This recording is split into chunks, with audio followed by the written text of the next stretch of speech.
What's up, y'all? Welcome back to another video, and today we are talking about the Lions Week 3 matchup. Today we're doing a breakdown of the Detroit Lions at Arizona Cardinals. Let's get it started.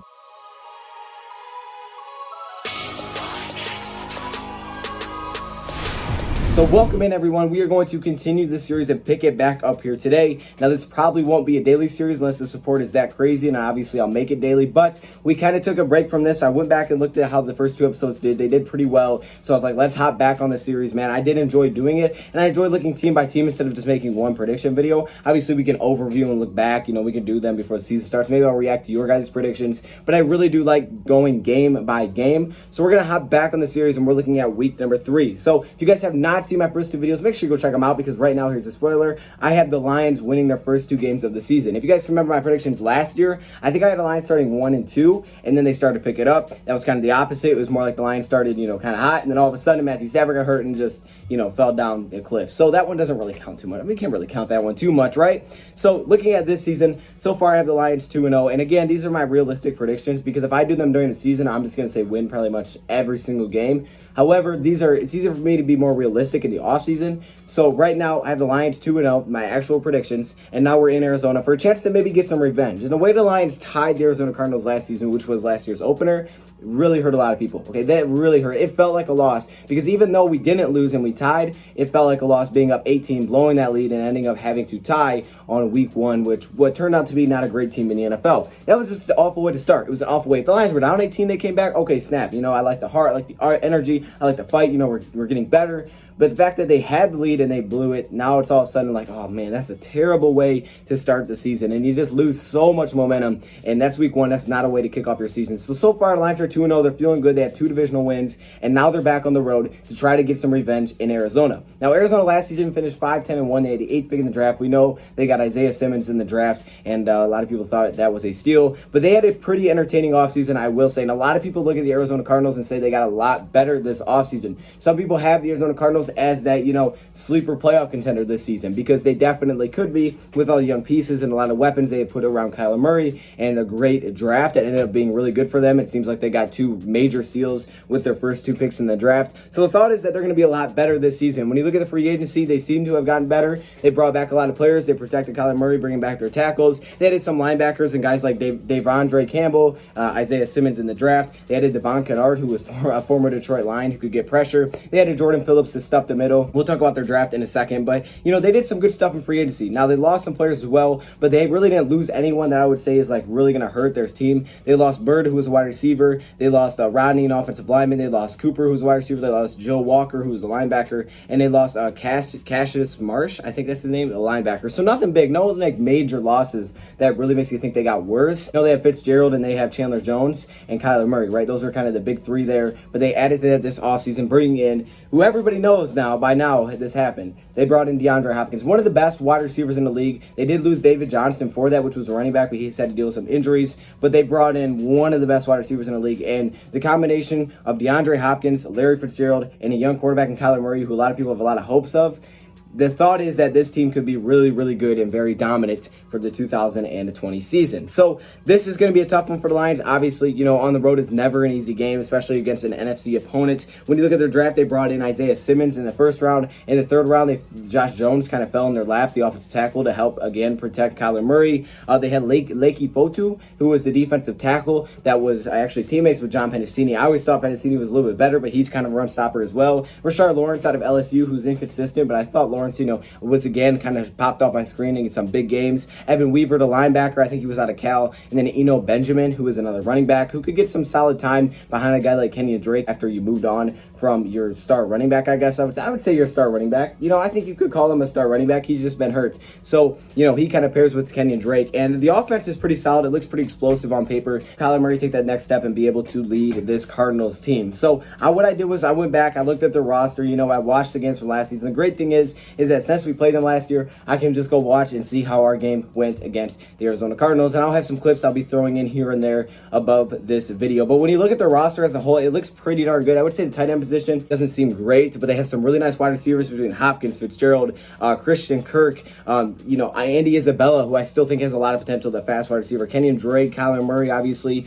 The offensive line looks a lot better. They were ranked 22nd last year. They just have some pieces that everybody knows about, and they've kind of added to it with some younger players this offseason. But a lot of it is really going to come down to what Kyler Murray gives you in 2020. So looking at the stats for the Arizona Cardinals from last season, their team stats, they ranked 21st in yards offensively. They ranked 16th in the league scoring, which was 22.5 points per game, which is solid. They ranked last in yards allowed. They ranked 28th in points allowed. They ranked 31st in pass yards allowed and 24th against the run. They were not great defensively. And if you guys remember last season, we put up some really good points. And for, the first three quarters, I would say it looked like we were going to blow them out. We were kind of moving the ball pretty easily. After that, it got a little tough. We did score 27 points in that game, which is still pretty good. You would think you'd win with 27.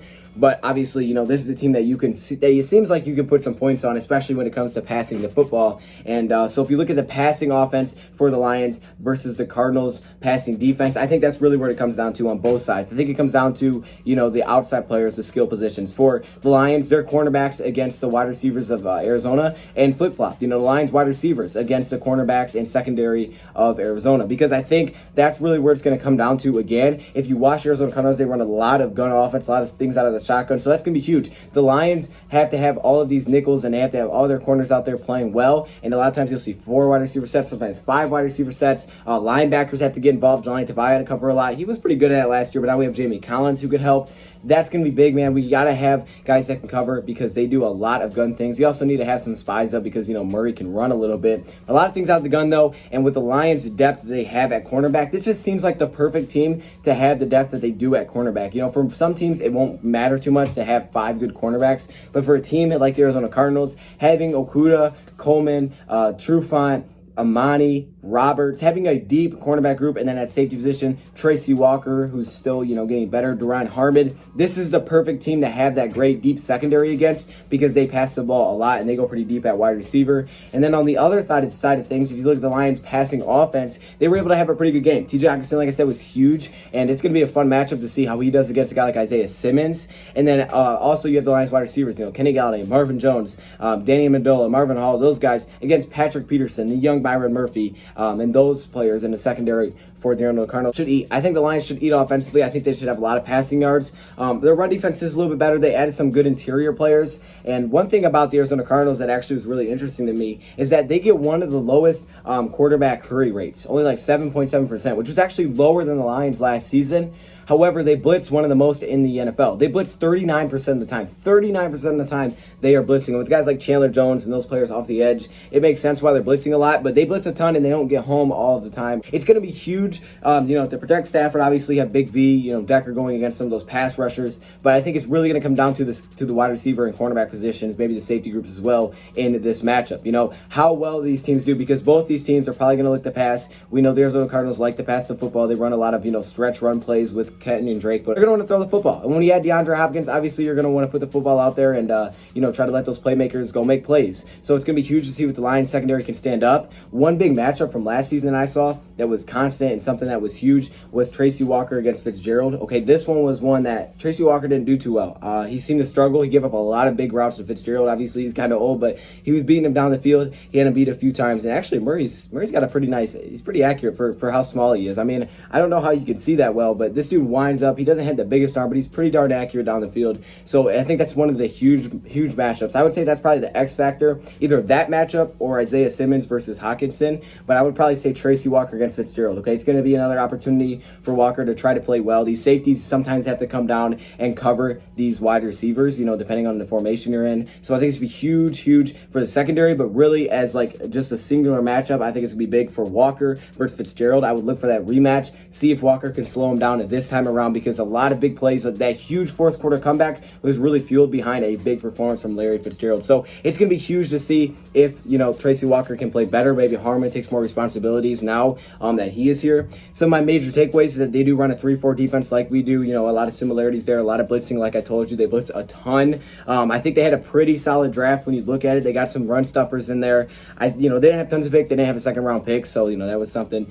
Again, pass rushing is going to be huge. If they're going to blitz that much, you got to have your tackles play well. So it's going to be nice to see, what Big V can do. He's already went against two really good teams, though, that get to the quarterback in the Packers with, both Preston Smith and Zadarius Smith. And then you look at the Bears with Khalil Mack and Robert Quinn. He's already had a lot of competition. So it should be, another game like that for him. It should be another game like that for him and Decker. And it looked like Decker actually played pretty well against, a lot of the pass rush when I was watching last game. So that was kind of good. Like I said, they run a lot of shotgun plays. So really, at the end of this one, to me, it comes down to secondary versus wide receiver groups on both sides. Can Kenny Galladay? I think the Lions have a major advantage in their wide receiver group. I don't see enough cornerbacks. They were the worst pass defense in the league. Yes, worse than the Lions, I think. No, they were 31st. They were 31st against pass. So they were second to worst in the league, which was, right above us. They were not good at covering the pass last season. The Lions have way too many weapons out there to not put up 27, 30 points again. I think the Lions score a lot of points in this game. They should. They just got a lot of weapons. And the cornerback and secondary group for the Cardinals isn't that good. And then on the other side of things, it's going to be big to see a lot of these young cornerbacks are going to have to step up against a lot of competition. Who's covering Hopkins? Is it going to be Trufant? Is it going to be Okuda? Will he be ready by week 3 to take on that challenge?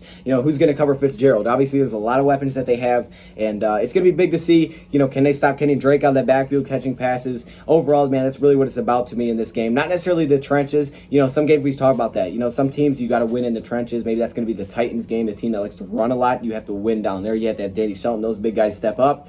But in this game, it's going to be about those outside threats making plays. And I think the Lions have the advantage on the offensive side. I don't know if I can say they do on the defense side yet because I know what I'm getting with Arizona, with DeAndre Hopkins, with Fitzgerald. I don't know what I'm going to get with Trufant and Okuda and those guys because I just don't know. There are a lot of young players and new players. So we'll see. But that's really the major matchup for me today. I expect another high-scoring game like last season. And I expect there's going to be a lot of points. I think there's going to be a lot of points scored in this game. And Arizona Cardinals averaging, 22.5 points per game last season. I think they score more than that. Obviously it'd be great if Matt Patricia could shut them down. I still see them putting up a good amount of points. Last season they put up 27, but it was really late in the game. So in this game, I see them putting up 24 points. I think they still find a way, and I think the Lions matched last year's output. They put up 27. I think they score again a pretty good amount of points. Last year, again, like I always bring up, Stafford and the Lions averaged 25.5 when he was healthy. So I think the Lions get this win by 3. It's a high-scoring game. Maybe Matt Prater seals it at the end. Zane Gonzalez may miss a kick. I'm not sure,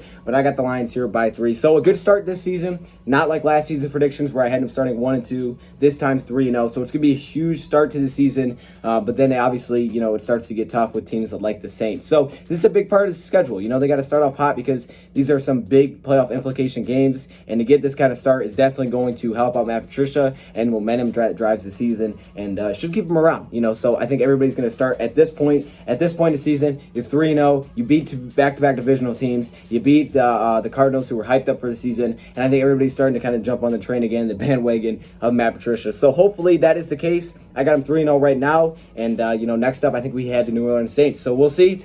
I'll see you guys in that video. Let me know your thoughts, comments below. Thank you for watching. Let me know your predictions, and I'm out.